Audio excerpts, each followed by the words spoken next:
கோச்சிக்கா நான் 9th தான் வந்தேன். நீ 8th வந்துட்டல. அப்போ நீ தான் என்னோட சீனியர். டியூஷன் பத்தின எக்ஸ்பீரியன்ஸ் சொல்லு.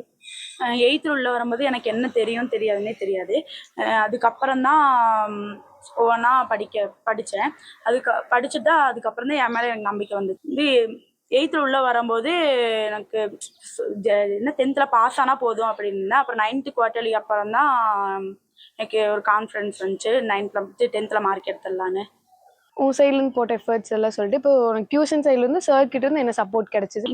இது எக்ஸ்ட்ரா டைம்லாம் சார் எடுத்து கொடுப்பாரு. டியூஷனு லீவ் டைம்லாம் எடுத்து கொடுப்பாரு. அப்புறம் வந்துட்டு அதுமாதிரி காலையில் 5 மணிக்கே ஃபோன் பண்ணி சார் சொல்லிவிட்டு படிக்க சொல்லுவார். நான் 5 மணிலேருந்து 7:30 வரையும் படிப்போம். படிச்சுட்டு சாயங்காலம் வந்துட்டு ஒப்பிச்சுட்டு எழுதிக்குவோம். அப்புறம் அதுக்கப்புறம் அன்றைக்கி நைட் வந்து 9:30 வரையும் டியூஷன் இருக்கும். அப்புறம் வந்து வீட்டுக்கு போய் 11 மணி வரை படிச்சுட்டு அடுத்த நாள் காலையில் வந்துட்டு படிச்சுட்டு. எப்படிலாம் மோட்டிவேட் பண்ணி ஸ்பீடப் பண்ணார்? கூடயே இருந்து படிக்க வச்சு மேக்ஸ் எல்லாம் வந்து எத்தனை டைம் கேட்டாலும் சொல்லி கொடுப்பாரு. அது மாதிரி சோசியலில் டீட்டெயிலாம் படிப்பேன், ஆனால் வந்து அதுக்கு மீனிங்லாம் சொல்லி கொடுத்து படிக்க வைப்பாரு. இப்போ வந்துட்டு நீ எங்களுக்கு முன்னாடியே வந்துட்டல, நீ எங்களுக்கு சீனியர் தானே, அப்போது நீ சார் பற்றி கொஞ்சம் சொல்லு. அவர் எப்படி?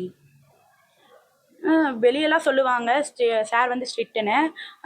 அப்படிலாம் இது கிடையாது. படிக்கிற விஷயத்துல தான், படிக்கலைன்னா தான் இது பண்ணுவார். அது ஆனால் அவ்வளோக்கெல்லாம் இல்லை, நல்லா சொல்லி தருவார். நீ 8th உள்ள வரும்போது உன்னோட கான்ஃபிடன்ஸ் லெவல் எப்படி இருந்தது? ஒரு ஏமோட தான் வந்தியா இல்லை இப்போ 10th எப்படி இருக்கு உன்னோட கான்ஃபிடன்ஸ் லெவல்? 8th வரும்போது 10th பாஸ் மட்டும் ஆனால் போதும் அப்படின்ட்டு இருந்துச்சு. இப்போ பார்க்கும்போது 440 இல்லை 450 எடுக்க நம்பிக்கை இருக்கு.